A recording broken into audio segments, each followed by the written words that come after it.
and welcome to the CNBC TV 18 Young Turks special, and we are in conversation today with Chris Tung, Chief Marketing Officer at Alibaba. Chris, thanks for speaking to us. Thank you for having me. Yeah, and you know, as we were planning this interview, and I thought of what we should start with. I mean, what's the first question that someone can ask the Chief Marketing Officer of Alibaba? You know, you have billions of dollars at your disposal. Sort of, budget that I don't think even the biggest brands in the world have to think of what they should do. And then you are in a market that is literally the cutting edge or the frontier of retail tech in the world. So give us a sense of what your role as Chief Marketing Officer at Alibaba entails. Yeah, I think I have a very interesting job. My job covers basically two parts. First part is really to look after all the brands in Alibaba portfolio, and how many are those? It's more than 30, and yes. Okay. And most of them have global presence. So I'm working with a comprehensive size of team, you know, for each business units, for our brand building and marketing communication, all that. That's what I call a typical CMO job that I love to do. But what's more interesting about my job is the second mandate, which is to really support all the partners, particularly our merchants that's doing business on Alibaba platform day in, day out, to be more effective in the way they do marketing, in the way they build brands, by leveraging Alibaba's data technology and our ecosystem to better engage consumers. So people sometimes call me the CMO for CMOs. So I take responsibility of the success of how to build brands on our platform as part of my job, which is great.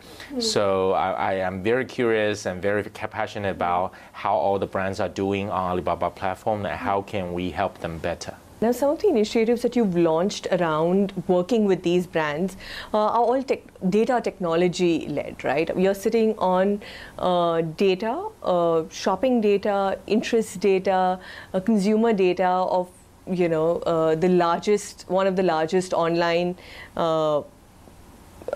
populations in the world. Yes. And in that sense, can you give us a snapshot of some of your new product launches? If you can call Uni Marketing an innovative product that Alibaba has launched to work with all of these brand partners to enable them to market and sell to consumers better.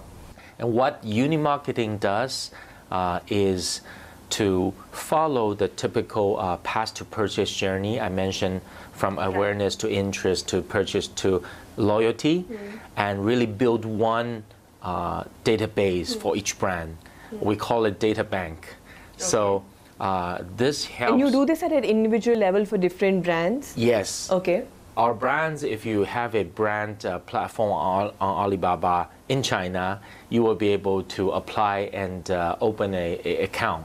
Similar to like you open a personal investment bank account with the premier, investment service there. So with that system, you will be able to keep tracking and all the marketing efforts you're doing on our platform, and be able to understand how consumer respond to your effort. So you're gonna get lots of marketing insight, real-time insight, to understand what's working, what's not. And for people who has shown some interest to your brand, you should be able to tailor-make the advertising or the content to help them to process forward in the process. So it becomes very analytical, scientific, systematic as a marketing model for all the brands. You were able to intelligently use the data and the intelligence on the platform to decipher that. Yeah. One example would be we have helped Sneakers, one of the world famous snack brands, to launch a totally different flavor, which is spicy peanut sneaker. Okay. In China, and really, really, made it really successful with consumer. And we have offer products, like there's a strategy module that helps the marketers to look at, hey, for people who love their brand, love sneakers, what are their snacking preference outside confectionery? So they will be able to have more visibility to see more profile, more trends, more insights, and through that exercise, they're able to identify, hey, there's a high correlation between their consumers versus spicy snacking habit. So that leads the market to think, maybe we should try something spicy, which has never happened anywhere in the world for them. But then you will be able to use this system to test out concept very quickly and get positive response to confirm. Then they made a retro launch. When they decide to make a major launch, you know exactly what kind of profile people will buy, so it will make the whole communication very effective. You don't have to think again. You know exactly how to amplify the reach by targeting at the lookalike people. So that's a very interesting case for us to totally change the way we launch new product and do not miss out any possible opportunity that could, really take off. But most importantly, I think by increasing the success rate, it encourages more brands to try new things. At the end of the day, it's the consumer that benefit the most. The platform will become even more exciting than ever to have more innovation, if you can imagine, for their lifestyle, to fit them. They'll feel more happy, satisfied with all the possible innovation provided by the brand they love. Correct. So this becomes a very healthy cycle if we leverage the power of data to link supply and demand in a more efficient way. But on your question about data, as I explained it now, it's never individual private data that we share or we look into. It's we're working with aggregated, anonymized data in our more than 600 million data consumer data. It's a huge number. 600 million or thereabouts is your monthly active user base. Yeah. So if you're looking at numbers in that size, if you cut the analysis into one profile group with 1 million people, which is still a big number, it's just a small particle of the whole thing. So it's still specific enough for the brands to see targeting value, but the whole consumer data privacy is well protected, which is our top priority as a marketplace. The difference between you and the Western counterparts is that you look at yourself as an enabler for other businesses, whereas the Amazon, Facebooks of the world have a more consumer focus, and perhaps that skews the motive behind organizing their data and slicing and splicing it out? Now, I would say customer first. In our case, is the merchants, is the partner, is always the philosophy of Alibaba. We also have a sharp focus on consumer to really understand what consumer want, but the goal is really to support the brands, the partners to succeed, to engage consumers. So it's a dual focus, to be honest. As a platform, you have to look after both, but we have much more emphasis on supporting the merchants for Alibaba. Which brings me to the next topic of conversation, which is new retail, right? What Alibaba is now doing as under new retail in China is to actually bring small offline businesses, power them with technology, with your cashless checkouts, payment systems, even in-store technology that they can use to better manage their inventory or in-store sales.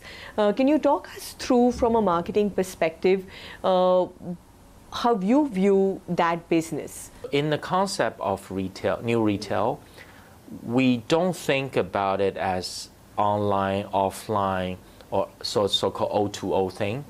It's how do we redefine the brand experience for the retail brand throughout the cycle of all that covers all the touch points with consumers. So therefore, we have studied a lot and experimented a lot with retail brands in terms of how to digitize the footprint and operation for the brick and mortar stores, and try to integrate online, offline as a new retail platform for the brands. So the online, offline are working in conjunction now. It could be you love to go to a brand retail store and be able to have more recommendation afterwards online, or you come across interesting content recommendation online that drive you to try out the stuff in the store, or you order something online and you don't want to wait, then the system will help you by introducing the retail store in your neighborhood that has the same inventory, so you can go pick it up. So the membership, the inventory, the operation is seamlessly integrated online, offline. So it doesn't matter where to buy.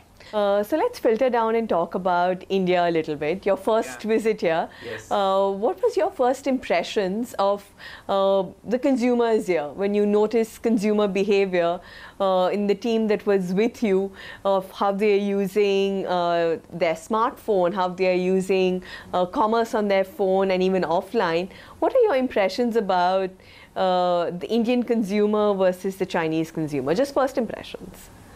Yeah, I was so amazed by what I see here through this trip, and a lot of optimism in the market, and it's and I see a lot of similarity between China and India in terms of the fast pace, progressing, and consumer upgrading their lifestyle and eager to do more, and a lot of optimism in the market as well, and also with much more emphasis by Indian leadership on digital India. The other investments in India, you mentioned Paytm, you also have Expressbees, which is a logistics company, e-commerce logistics company. You have Zomato, which is, food ordering and delivery, and you have Big Basket, which is groceries, delivery online. Yeah. What are the sort of, if you've met the teams here, and you look at the way they're approaching in building out their brands and their marketing initiatives, what are some of the things that you think Indian consumers are ready for, or certain models that you have there that can be quickly imported here and integrated into some of these players, perhaps, to expand faster, onboard users faster, make it increasingly attractive for Indians to transact online? Yeah. I think consumers are experience great benefits of living a convenient life through digital technology, which is essential. The mobile phone, the development of mobile market plays probably one of the most critical driving force for China's digital development. I think this will be the same in India. I'm very happy to see how quickly people are churning from feature phone to mobile phone, because you got to have the magic wand in your hand to be able to enjoy the benefit of this different life.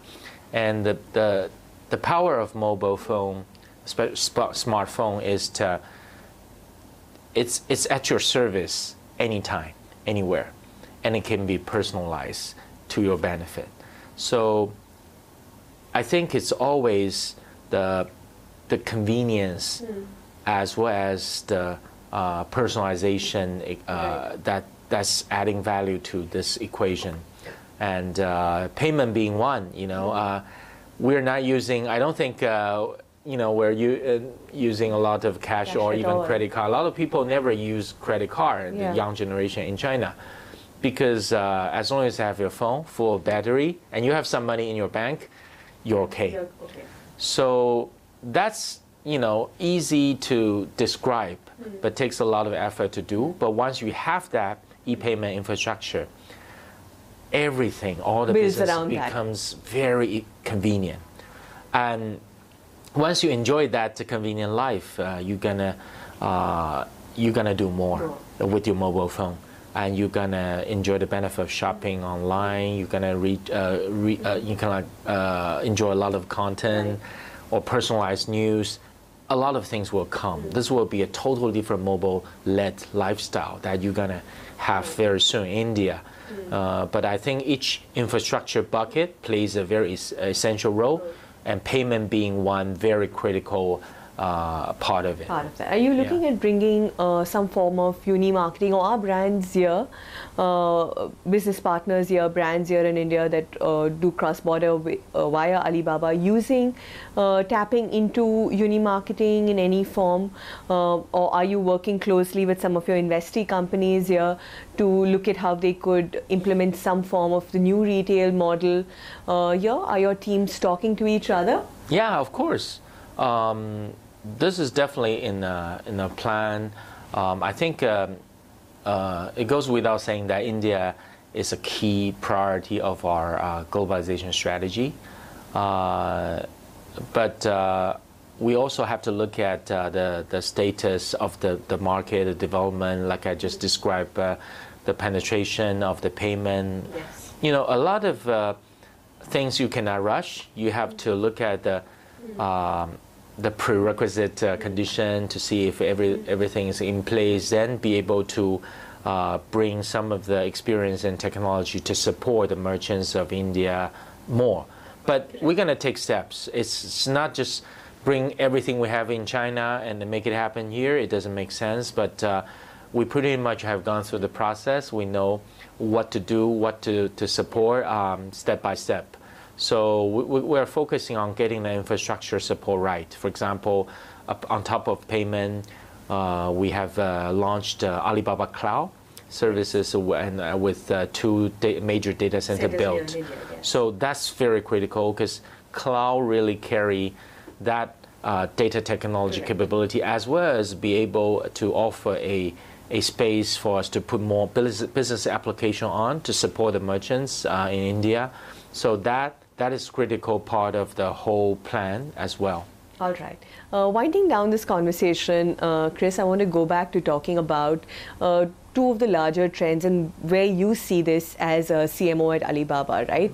One is short form content and how that is being used by marketers in China, and what are the trends that you see towards that? How do brands communicate their messages in 15 seconds, 10 seconds effectively, and what is the growth that you see there for media, entertainment, content companies?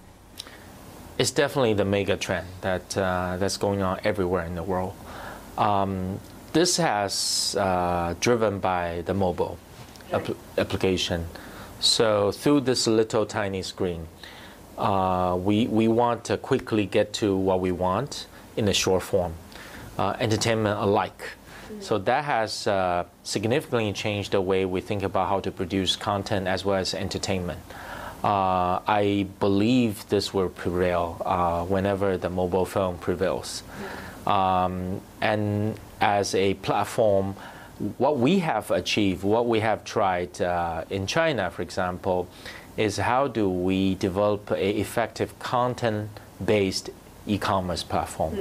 So if you benchmark with the traditional TV commercial, yes, 15 seconds, 30 seconds on a little screen is not probably as persuasive as it is on big screen like TV. But think about it as recommendation, as key opinion leaders, presentation about their experience with the product, with the brand.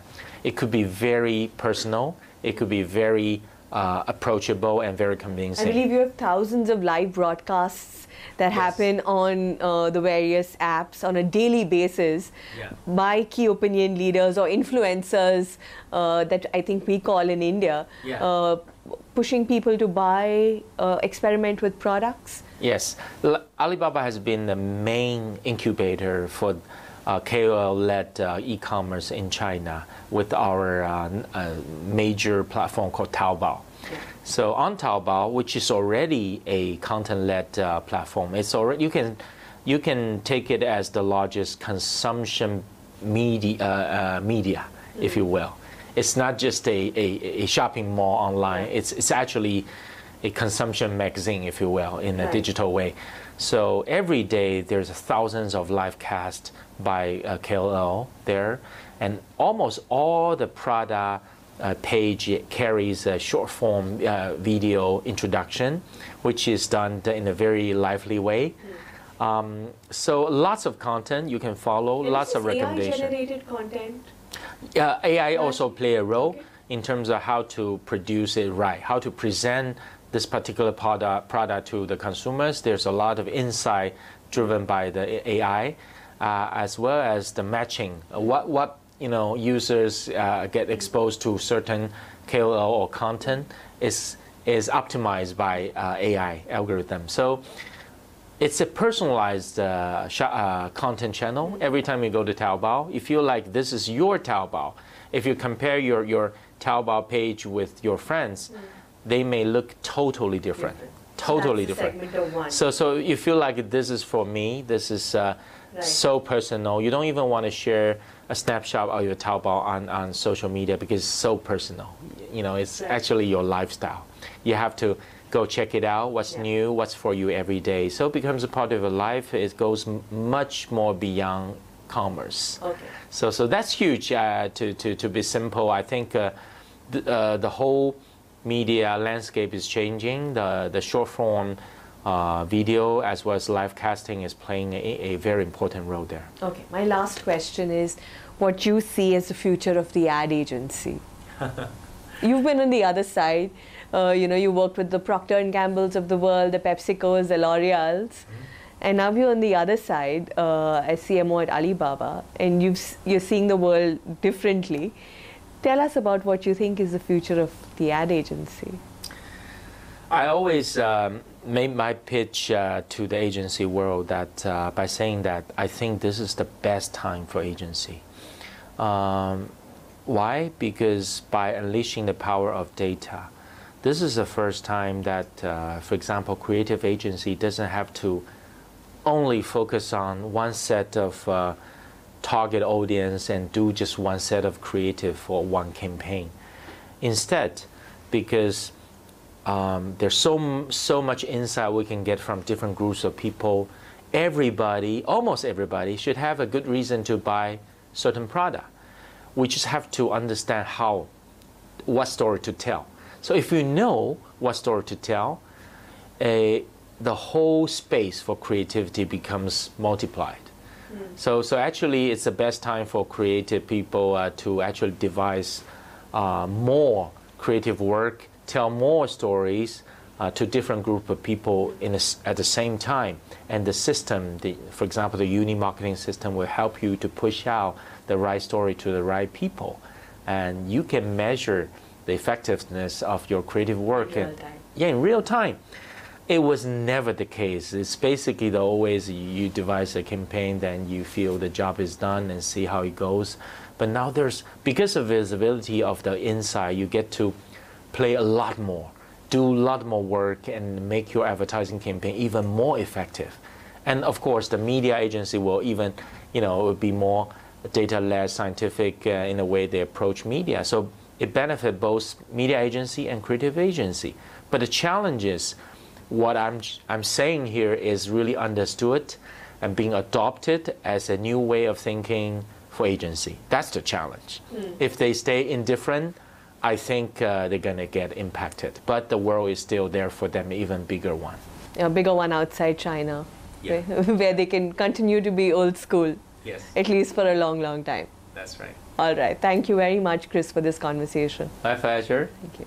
With that, it's a wrap on this edition of Young Turks. Tell us what you thought of the show. You can write to us at youngturks@nw18.com. You can also ping us on Facebook and Twitter. Our handle is @CNBC Young Turks. From the entire team here, thank you very much for watching.